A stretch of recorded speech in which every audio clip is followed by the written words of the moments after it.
Okay, today I'm going to talk about a game I played at Scarborough. I played against a kid called Billy Fellows. Very, very impressive player. Super talent, maybe. There's so many of these kids around that are now very, very good. And it makes it difficult to actually gain points because a lot of the time you're playing against underrated juniors. So there's this thing called rating deflation now, if you're in the chess world. And FIDE are fixing this. FIDE being the governing body of chess, are fixing the rating issue by adding points to people below 2,000, which I think is a good solution. But whether it will go far enough remains to be seen, because it's very clear that there's a number of very underrated juniors that are snapping points left, right and centre off people like myself. You know, I feel like I'm playing as good as I've ever played, and yet I'm losing points. So in round 2, I played against Nigel Aldrich. Tim Wall played against Billy Fellows. We could have a quick look at the Tim Wall games. This is a big upset. I did say to Tim that after the game, I said maybe it was a good idea not to play the modern. When you're playing against underrated junior, they're probably a little bit nervous.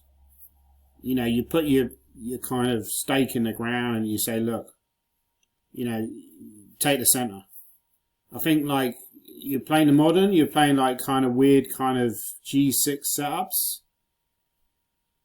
I don't think that's a good approach. I really don't, because I think you're giving them encouragement.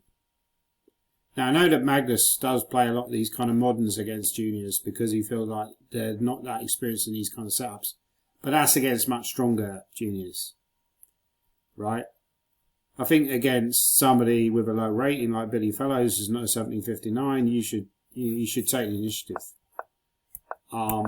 But let's have a look at how the game went. Yeah, it seems to be fairly reasonable by both players. I'm not sure about knight e3 though. I think knight g3 looks more natural, right? Because you know, it's like the Nimzovich advice, you overprotect. You overprotect and then you don't need to worry about that pawn so much. It's not clear to me what black's plan would have been then. But then again, what is white's threatening to do? So knight e3 looks slightly suspicious to me, but probably not that bad. But maybe white wants to play g4, but not have the knight on g3 blocking that pawn. b5 was played. From memory, what Tim told me was that he blundered in a great position. Yeah, c4 is probably wrong because you're giving black this b4 square. Yeah, this is already looking quite good for black. Maybe there's a move. I mean, knight a2, knight a2, king b1. And then if you take on e4, you could take on c4. Maybe you could make that work, but there's no need. So you just took.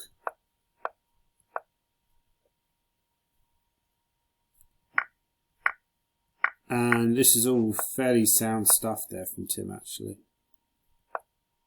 I think he does get into time trouble, Tim. Queen b5 was a good move. Bishop d6, clever idea. So if you take, there's knight d6 and you're hitting... Although after cd, knight d6, queen d7, knight e8, queen e8, who is better? It's not completely clear that white is better there, because black has these minor pieces. And d6 you can maybe meet with knight f6, just controlling d7, but it does look a little bit dangerous, right? I mean, bishop d5 is obviously a good response. Knight a3. Yeah, so maybe here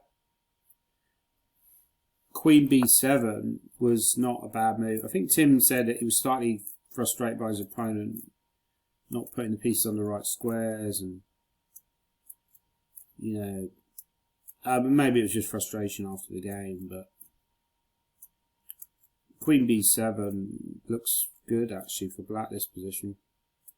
Knight a5, Queen a8, Bishop h2. The Queen's slightly out of the game on a8.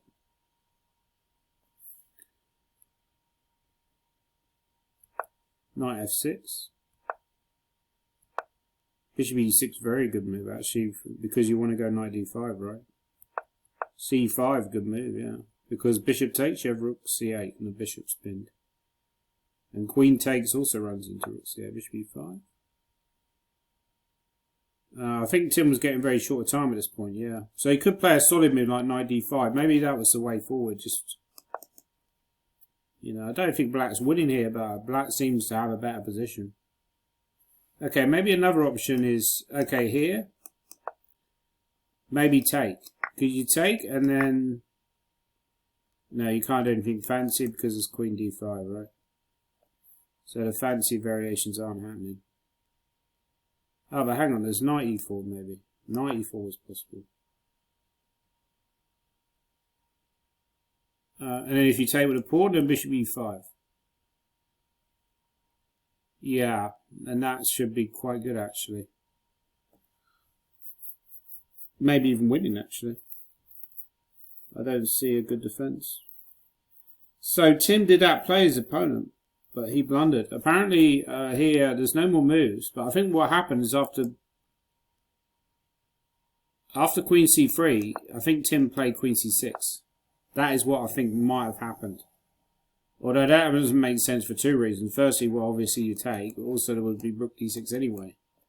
So maybe, I don't know whether Tim, I think Tim said he blundered. He just hung his queen. But there seems to be queen c3 and no more moves. So maybe what happened was they only partially recorded the game. I think Tim said he had both score sheets as well. So yeah, it was a little bit of argy in that game. But then I played Billy Fellows in the next round. And the game went as follows. d4, knight f6.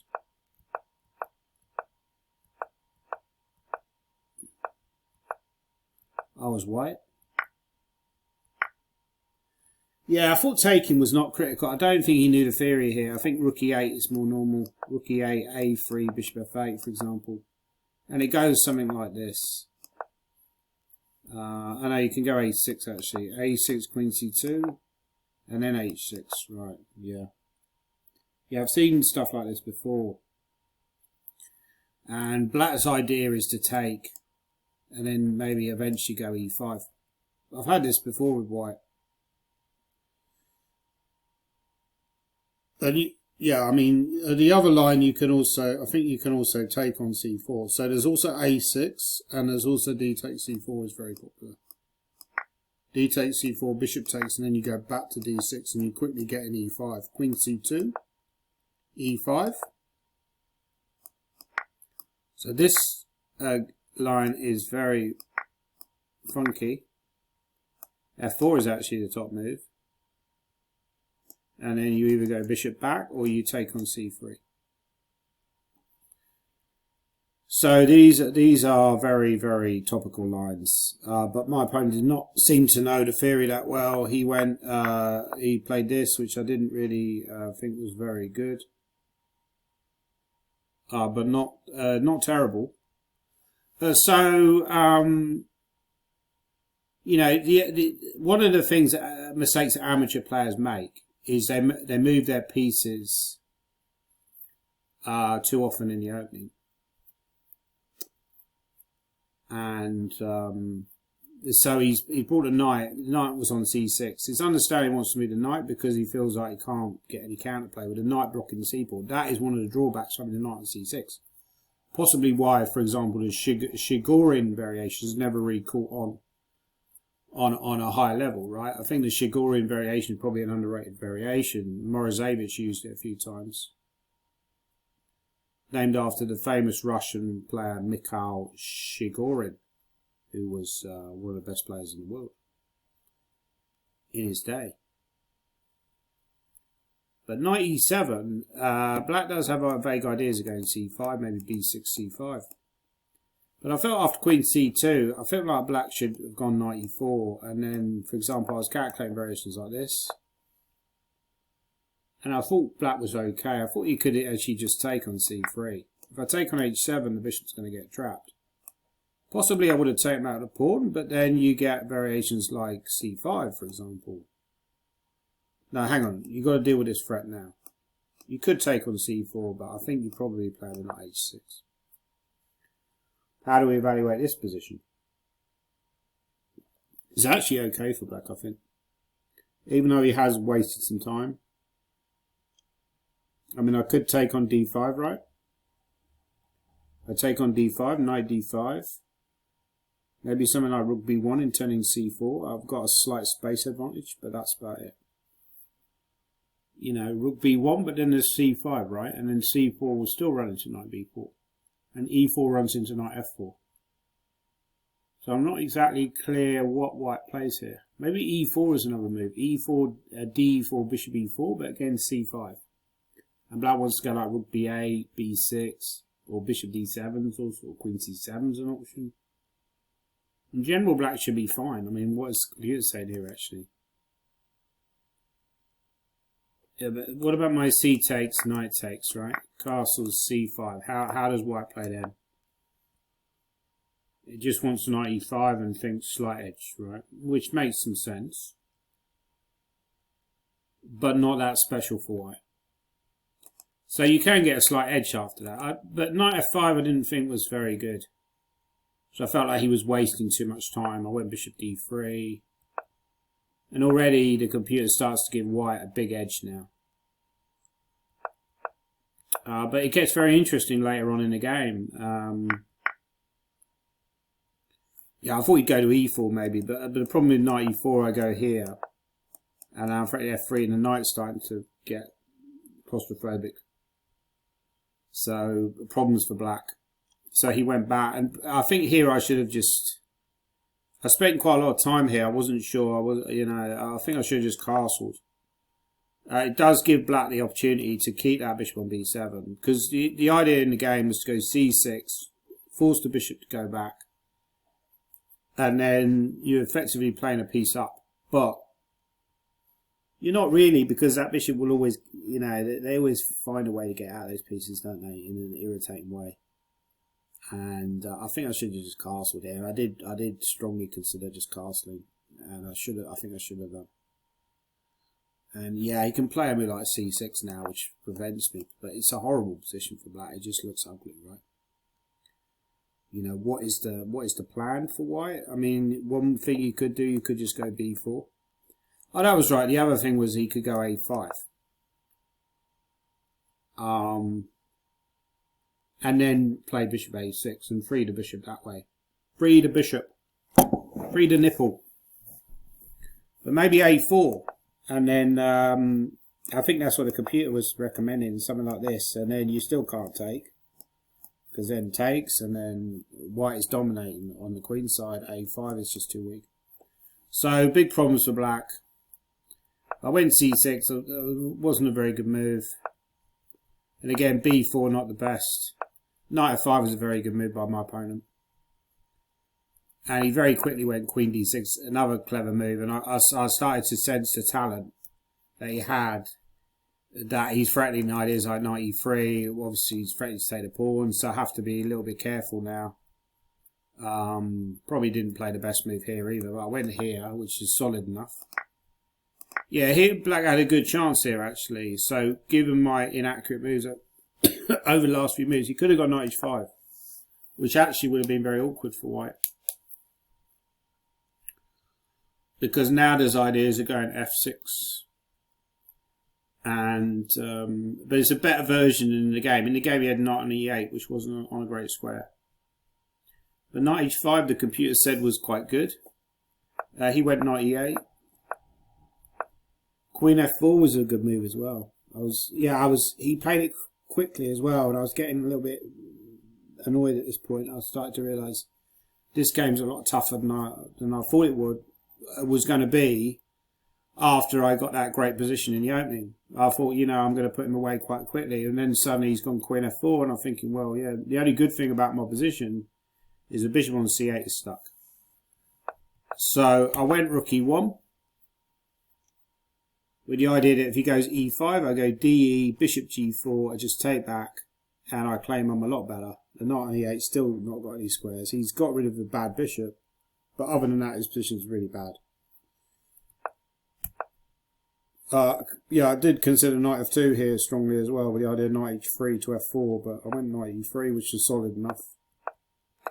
I don't think we played the best moves around about here. I did vaguely consider h4, but it looks a bit awkward. Yeah, I was happy to see f5.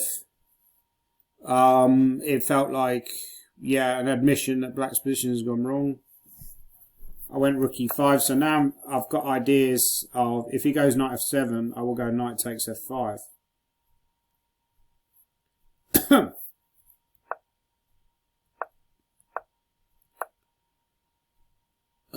Yeah, and around about this point, white is totally winning. So I've played it reasonably well, actually. You know, he's resisted well, but I've controlled the game well enough up to this point. But there's still more adventures to go. So we got this position. I went rook d1, and my idea was if he goes e3, I did see, initially I was worried about the move e3. And for example, if I go queen d8, maybe you can go e2. And if I take on f6 and go rook e1, he goes bishop a6, for example. But then there's knight e6 and knight c7, right? So that, even that doesn't work, maybe. Although he does have rook d8 at the end. So, like, let's visualize that. e3, queen d8, e2, queen f6, king f6. No, yeah, rook e1. No, I don't have knight e6 because the king's on f6. Yeah, so, but e3 I was just going to go back rook e1. That was my plan. e3, rook e1 I thought I was winning. I calculated that and I thought that's winning because if queen c3, I got queen f7. So he can't move the queen. It's very important he can't move the queen from f6. Because my king is not great as well. My king is slightly exposed here. He went rook b8. This is where I missed a forced win. Well, actually, the computer says, I'll put this up on Facebook, and I said, you know, white play win, and there was lots of suggestions. Nobody got the best move. But having said that, pretty much everybody, the moves that they suggested were winning, because white is just completely winning here. It's just total domination. Bishop on c8. For example, one move which I'd strongly consider was queen d8. And if you trade, you're losing. You're losing the ending because your bishop's stuck. I thought I did calculate this, and I thought, oh, hang on a minute. What happens if he does this? He comes back, you know. It's still, well. Actually, I think you just go here, and it's basically going to be a piece up for white, and it should be a winning endgame. For example, if he goes a5, maybe I can even just go b5. Rook b5, rook c8, rook b2, king e3, rook a2, rook c7. That's winning, but well, it's actually threatening mate, rook f7. And if he goes king e7, I go probably rook g8.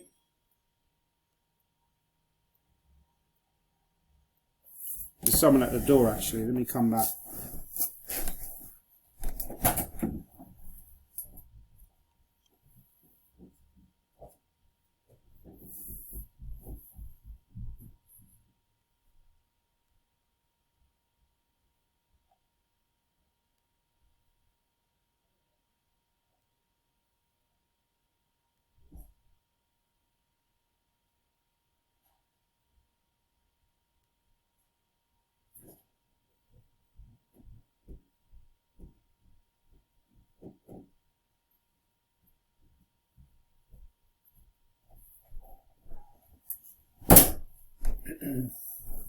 Yeah, sorry about that.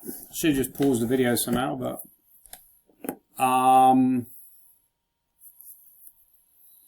yeah, so this is winning. Other people suggested queen e5, queen c5. I had plenty of time here. I should have thought more about my moves. and used the old candidates moves theory. I should have just... My opponent was in quite a lot of time pressure. So I started like a less, usual thing of playing too quickly. And if I'd have thought about it, I might have seen the winning move, which is, well, as I said, every move wins. Queen c5 wins, probably queen e5. Is queen e5 also winning? Not the most convincing, but still winning. Queen c4 was the killer. And the idea is you go, you're now threatening rook d8. And black is in big trouble. Rook d8 is a big threat. And there's nothing that black can do about it, amazingly enough. Like rook d8 is just coming. If you go here, it's game over, because I go here, and I'm threatening. This is winning. So queen c4 was game over, right? Like, you don't have to think anymore. Like, you're just going to win it. I kind of sense there must be something here with a knight on g5. Rook active, queen active. It just felt, bishop on c8 is not even in the game. It just felt like it must be a winning position, but I did not see queen c4, which is really poor, to be honest. And I went b5, and he played a6 is a good move. And now he went rook a8, and here I made another mistake. I probably should play him like queen d8, and it's winning. I think queen d8 is winning by memory, right? Totally busted.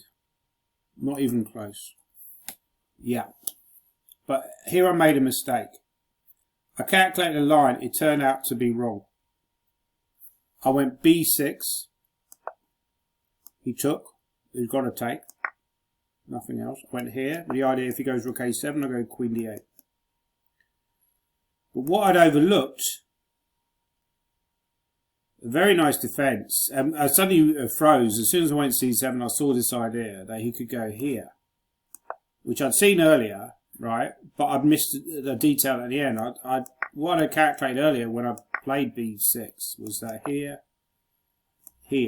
I go queen d8, and I thought this must be winning, right? Because if he moves the bishop, well, I'm just going to queen the pawn, and that's just game over, right?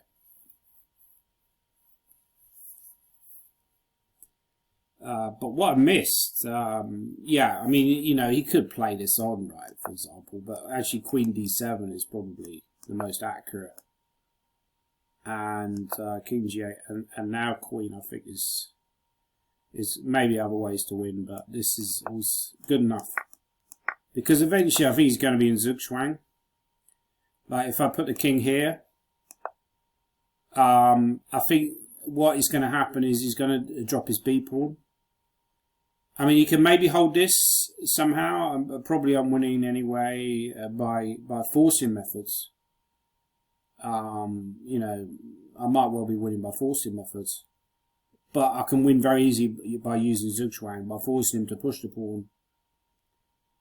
And, for example, if he goes e3, I go queen d7. He can't go to f8 because knight h7. If he goes to g8, I go queen e8, queen takes e3. If he goes b5, I go queen b7, queen takes b5. And then he's going to have the same problem with the e pawn. So it's completely winning. But what I missed in his whole line was that he could play queen f8. So when I went to the Chinese restaurant later that night,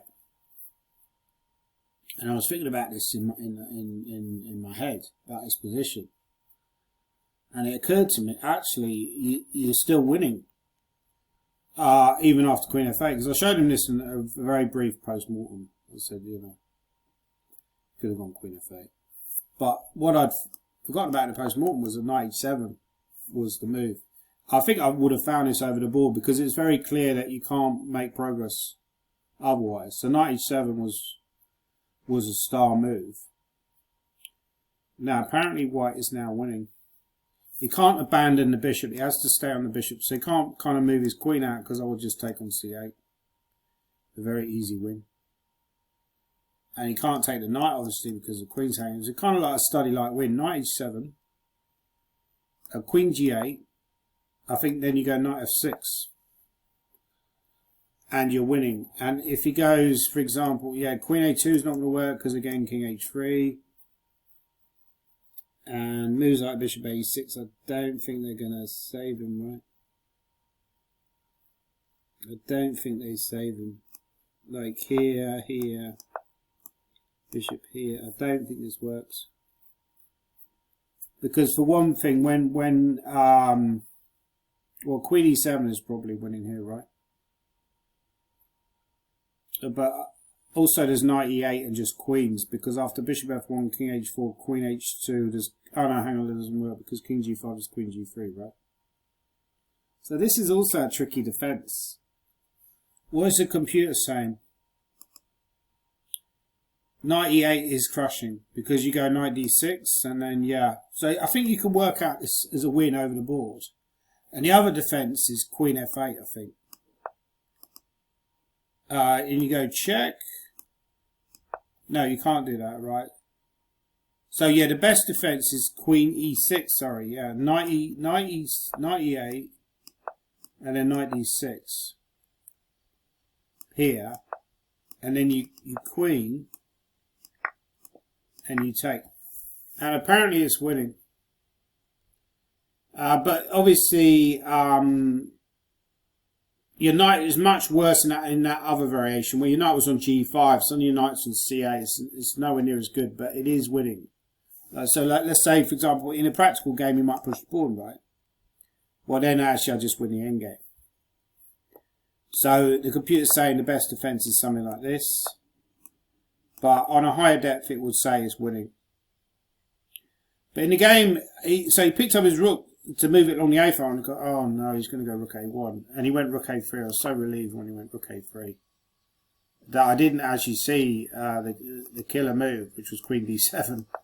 So I'm so relieved to see. I just calculated a win with queen d8 and I didn't bother to look for anything else. Queen d7. Again, use your candidate moves when you're short of time. Don't just rush it. Obviously, I rushed it at this point. Queen d7 is just immediately forced checkmate. If he goes to h6, I go queen h7. So the obvious thing to do is take. He can't go here because here, so he has to come back. Queen the pawn. It's the end of the game, right? Forced checkmate, according to the computer, for example, something like this. Probably check here is going to be here, and then king h6, rook h7. But I saw that queen d8 was winning, and I thought, well, you know, let's not mess around here. Let's just play queen d8. That's going to be good enough. I'm now threatening rook d7 check. I realised I was threatening rook d7. So he went rook d3, but now I simply took. I took, check, d2, queen d8, and I won the game. So that was a nice game, but I think there's another very promising player. Could be a future, you know, GM easily.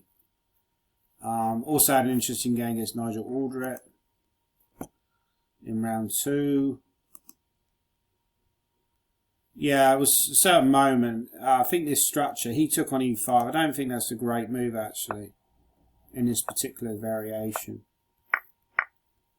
And already black was doing very well. So, you know, superficially, you'd say white is better here because of the bishop pair. I actually thought that in the game. I thought white might well be better, but it's not, white's not better. And the main reason is, which is very typical for King's Indians, is that the long term, once you take on e5, you've now got this long term weakness on d4 for white, which black can target with moves like rook d8, knight f8, knight e6, maybe c5. It will eventually bring the knight into d4.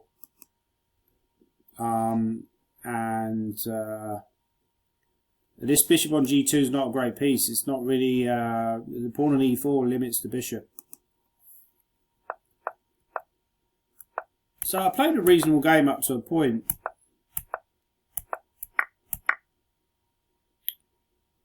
Maybe I should, apparently I should just maybe play something like knight d4 or b6 was also possible.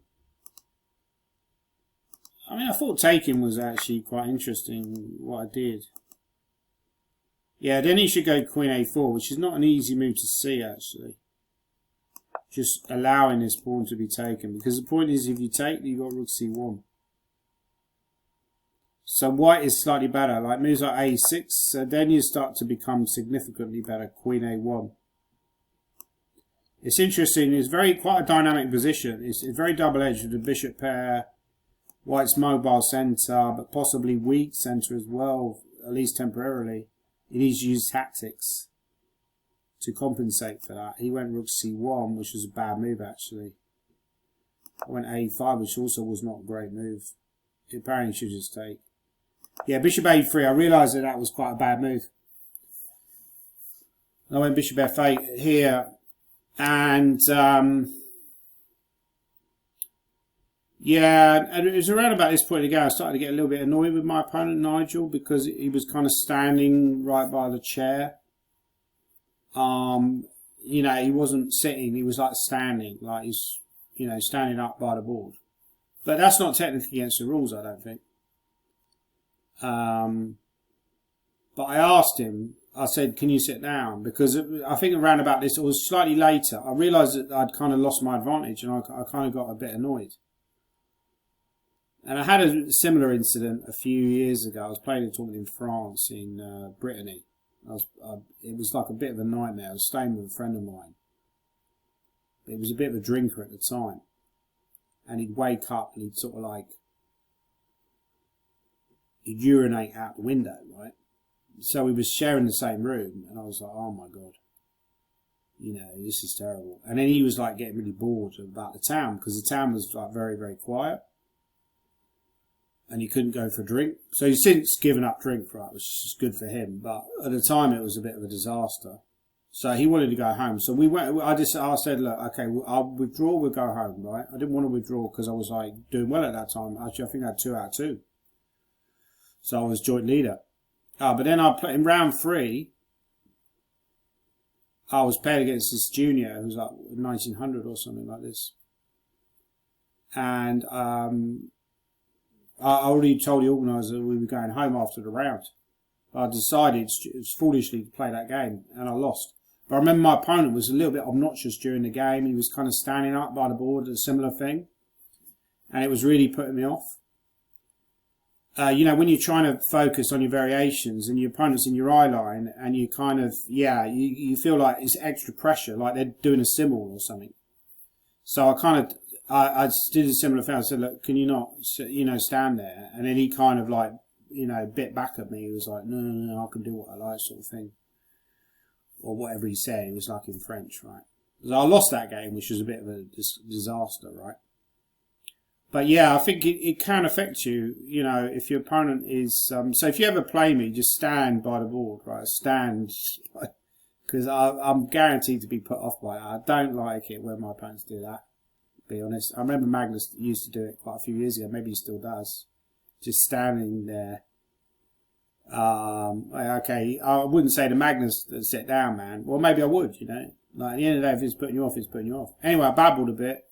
I did see the move Queen D7, but because I was a little bit kind of flustered and thrown, I didn't calculate it as well as... So I thought Queen D7 is very strong. If he takes, I take out the knight. So I'm kind of trying to destroy his defence of B4. My first gut instinct was Queen D7. What I missed was that after this, I thought he had Queen E5. And I missed it after this. Bishop G7... White is in trouble because the bishop on A3 will eventually get lost.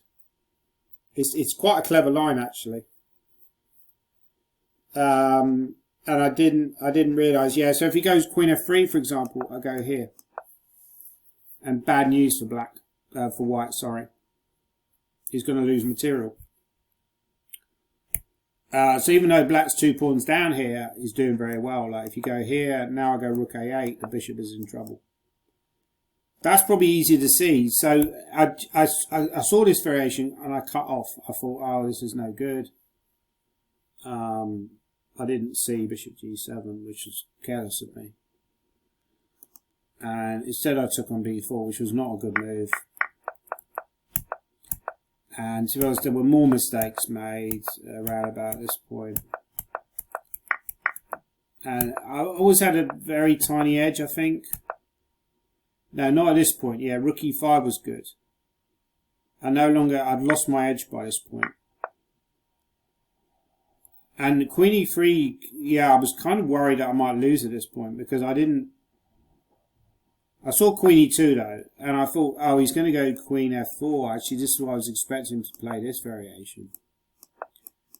And in fact, this is quite good for black because you can't really take on f7, it's saying. And I saw this far because I thought if he takes on f7, I've then got to move with a rook or whatever. I'm moving the queen, or because he's not threatening any checks at that point. He takes, and in fact, the computer says queen e1 is winning. So I was lucky I had queen e2.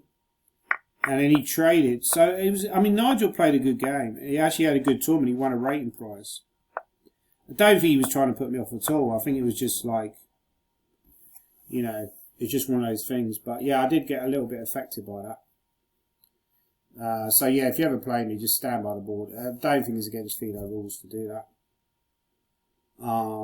As far as I'm aware. And you're guaranteed to, you know, some people stand up because they've got back issues. You know, I've got back issues. And the only other game worth mentioning was the game round 1, and it was actually theory that I've analysed many years ago. I analysed it around a friend of mine's house, Alan Hanrek, or Charlton teammate, I should say. He lived in Lee Green. He lived quite near to where my late grandmother lived when she was living in Lee Green. Before she died, I think she was 83 when she died. Bridget Gormally, who was married to Patrick. They had 3 children, 2 of whom are still alive. Henry, who's my father, and Ted. And there was Eileen, who was, unfortunately, she died when she was quite young. Auntie Eileen.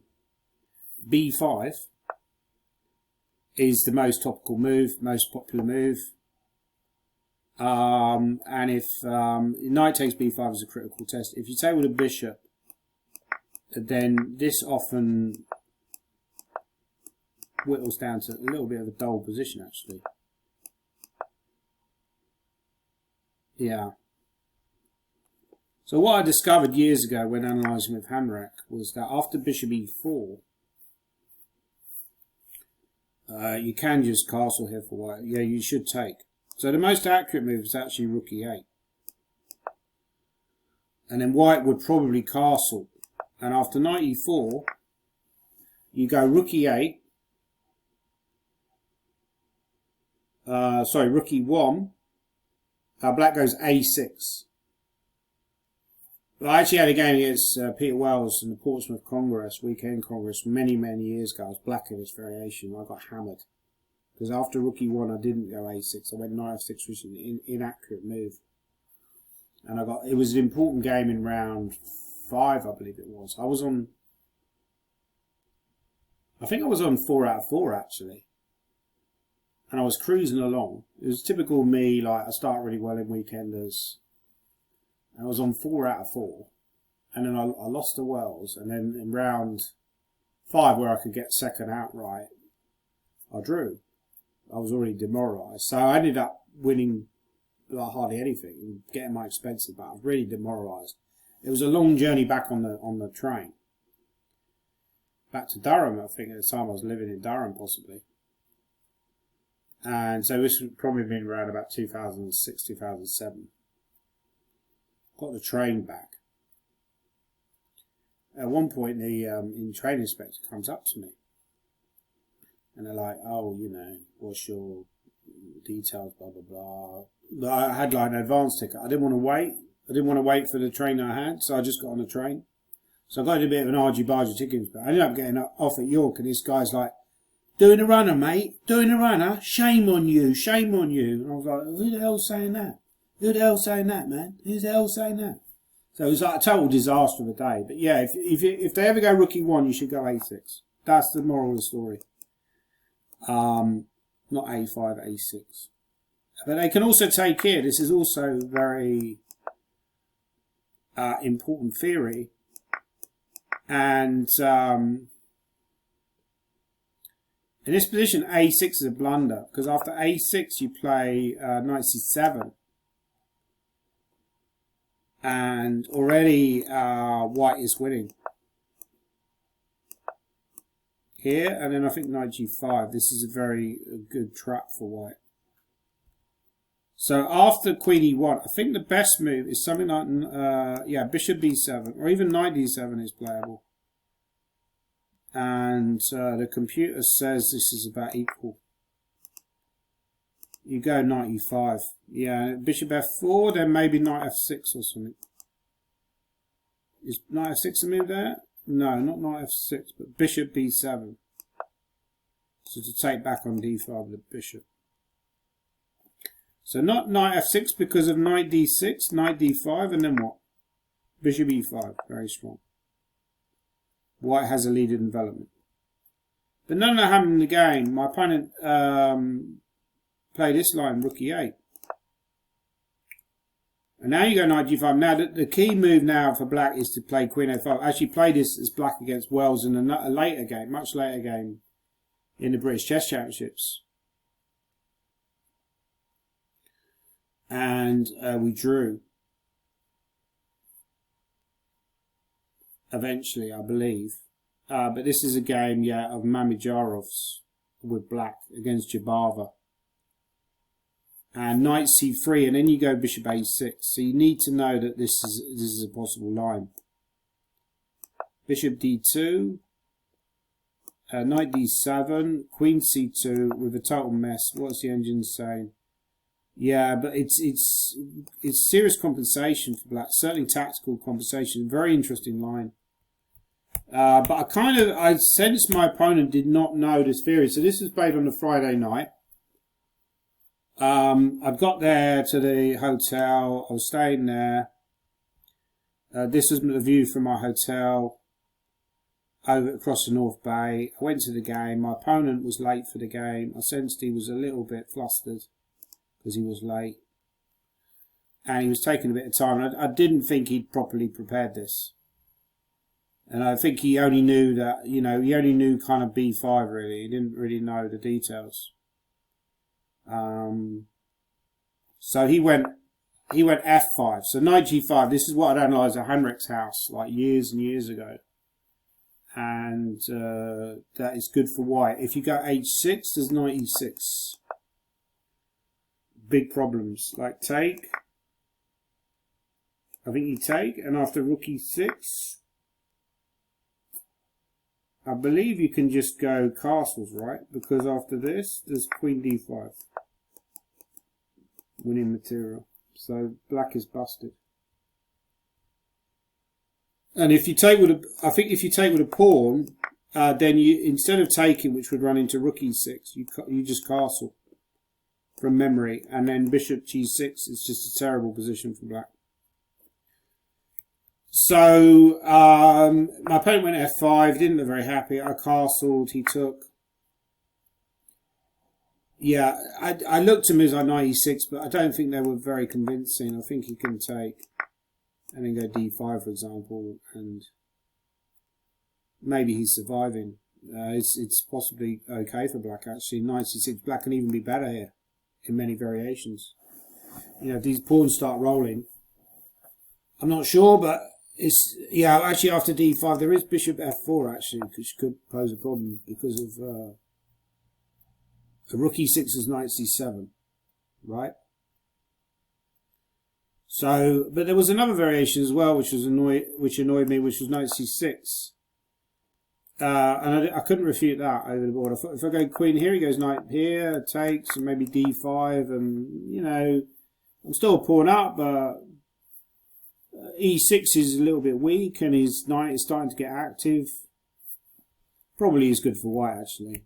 I mean, what is the engine about after knight e6? After this, what does the engine say?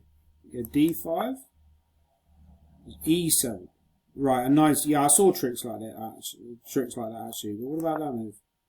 Oh, then knight a6. Oh, knight a6, knight d6, knight d4. Wow. That's crazy, right? And then the knight comes into d3. Very, very nice. That's insane. So I saw that and I thought, well, there's no need to get involved in these silly tactics. So yeah, I went rook e1, which was actually the best move. And already black has unsolvable problems, I would say. d6 is chronically weak. So, you know, what can you do? You know, I'm just threatening to take on e4 and then take on d6, you know. And the black king is actually kind of weak here as well because we played f5. So the bishop pair isn't really helping black here at all. So, yeah, I thought bishop f5 and then maybe some kind of trying to mix it up. If I go g4, maybe kind of mix it up with something like bishop f6 was the best try. He took on b2. That was a little bit of desperation, I felt.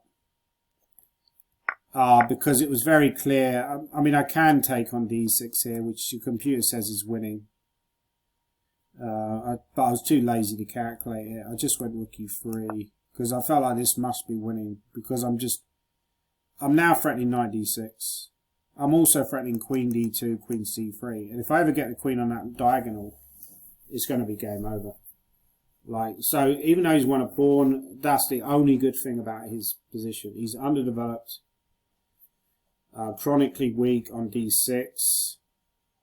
Generally speaking, in the Benoni, you never want to give out the dark square bishop, right? Because he's now so weak on those dark squares, and that cost him the game. So he went queen e7, I went queen d2, knight e4. Yeah, I saw the winning line here actually. I mean, I could have gone knight c7, and that would have been winning. That was pretty much game over, right?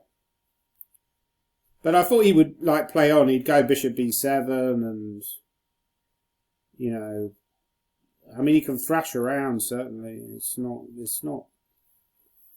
I mean, he should be winning, but it's not 100, you know, it's not completely trivial. But I thought rook e1 was trivial because now I thought I'm threatening rook e4. Sure, you can't trade queens here with my queen coming to h6. Also knight c3 takes e4. Also I'm threatening knight c7 anyway. I calculate, I'd already seen this beautiful idea that when he goes queen g5, what do you play? You play, well, there's a beautiful idea, there's a beautiful move. So his threat is knight f3. So knight e6 was running very cute move, knight f3, and I would probably have to resign the game, right? A very embarrassing loss. But unfortunately, I just take on e5, and that's just game over, right? Rook e5, beautiful move, and there was a bit of a crowd around the board at this point as well. So that was nice. Yeah, it was nice to play to my fans with my violin, you know. Do another sort of like Simon and Garfunkel's song, you know. Was that one, Emily, Wherever I Might Find Her? What does it go? And when you ran to me, your cheeks flushed with the night.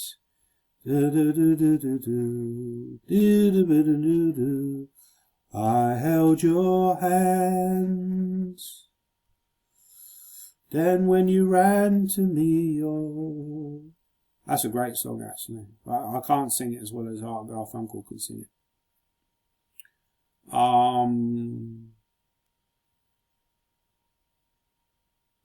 I'm sitting in the railway station, got a ticket for my destination.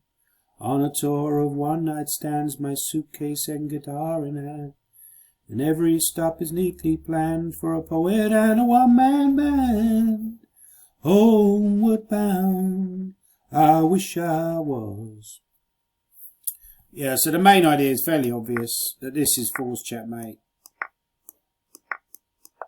Very nice. And obviously, again, an example why black does not want to give out that bishop on g7. Too weak on the dark squares. So, queen g5, king h1.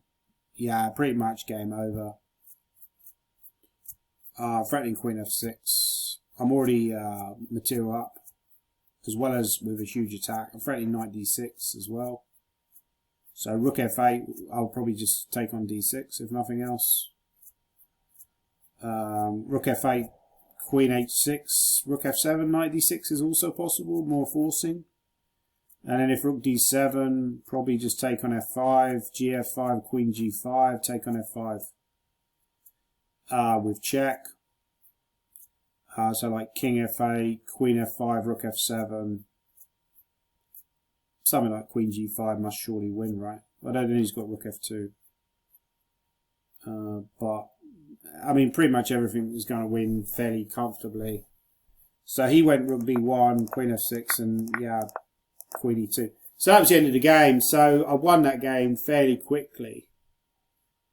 I had plenty of time to then go. I think that night, what did I do for food that night? I think I'd already had a big meal. I had like Renard. There's like a fish and chip shop in the centre of Scarborough, and it's I ran into a guy I know as well called Simon. I think it's Simon Rogers, and he was talking about that fish and chip shop, which is in the sort of centre of Scarborough, and a very, very nice food. A very, very nice fish and chips actually they do. It's worth going to Scarborough just for that great fish and chips they do in Scarborough. Yeah, it's hard to get good fish and chips now, but they do really good fish and chips there. Not that it's very healthy, right? I went to a Chinese restaurant as well. That's also unhealthy. I need to start eating less processed food and less takeaway meals and more like healthy vegetables. I've got an orange here. Got an orange. But yeah, so I think that was a relief that I finished quite early, because your worst nightmare, I've played weekenders before, and sometimes they go on, and you finish about 11 o'clock in the evening, and you can't even get any food, and your stomach's grumbling, you can't sleep that night because you're hungry. All the places are closed. That wouldn't really be a problem in Scarborough because they've got lots of kebab shops, so you can get a late night kebab if you need it. But I went back to the hotel, which was kind of perched on the top of a quite a high cliff, right? So it's quite high up actually.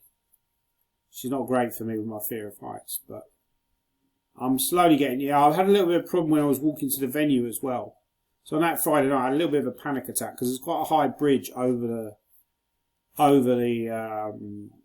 the main part of town. So you go, there's like the Grand Hotel, which is a famous hotel, which is now owned by Britannia Hotels, I believe. And sometimes I think they do host asylum seekers there now as well.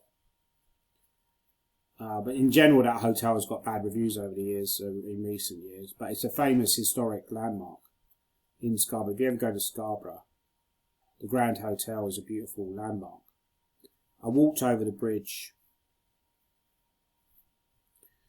But I was kind of freaking out because it's quite high up and you've got a big drop on both sides.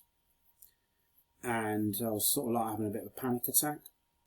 And I was thinking, should I just like walk around? You can basically walk down and then around. It's quite easy. You could avoid that bridge. But you shouldn't avoid your fear, right? My fear is kind of heights, which is weird because when I was younger, I used to like, when I was about 6 or 7, we used to run up like Lake District, mountains in Lake District. But I think I like, when I was about 10 or 11, I had a panic attack on that old, same mountain actually. It was the old Mount Ahoy. And I kind of froze, you know. It was the first time I realised I was mortal. And ever since then, I've had a little bit of an issue with heights. This is kind of sad. And I think that's kind of bled into these other fears, like fear of flying and stuff like that. But yeah, it's interesting. So anyway, yeah, so that was Scarborough, a classic weekend tournament. And I think I've won it about 5 times now, which is obviously nice, you know, because it's, yeah, I mean, it's not like the Grand Swiss. You really want to win the big tournaments, right? But it's still nice to win it's still nice to win any tournament, really, I think. You know, like any time you win a chess tournament, you get a little bit of a buzz. You know, I finished equal first. Congratulations, well, to the other guy who won it. Is also a good player. But yeah, it's nice just to win any tournament, really. So, you know, some people go around the country, they pick out like weak tournaments to win. I can kind of understand that approach, you know. I do think most English GMs don't play weekenders. I don't think they're insecure people. So they just, you know, they play better tournaments. If you look at the top guys, people like Lumen Shane, he would never do that. He'd just play like proper tournaments. He's not going to go around picking off weekenders to boost his self-esteem. He doesn't need to boost his self-esteem. He'll just play in the proper tournaments. But, you know, for someone like myself who sometimes needs a confidence boost, I think it's often not a bad idea to take on weaker opposition, beat up the weaker opposition, get a little bit more confidence when you play the big boys. Anyway, that's Scarborough wrapped up. Thanks for watching. Sorry it was such a long video, but hopefully you'll enjoy it, and please like and subscribe and all that kind of nonsense.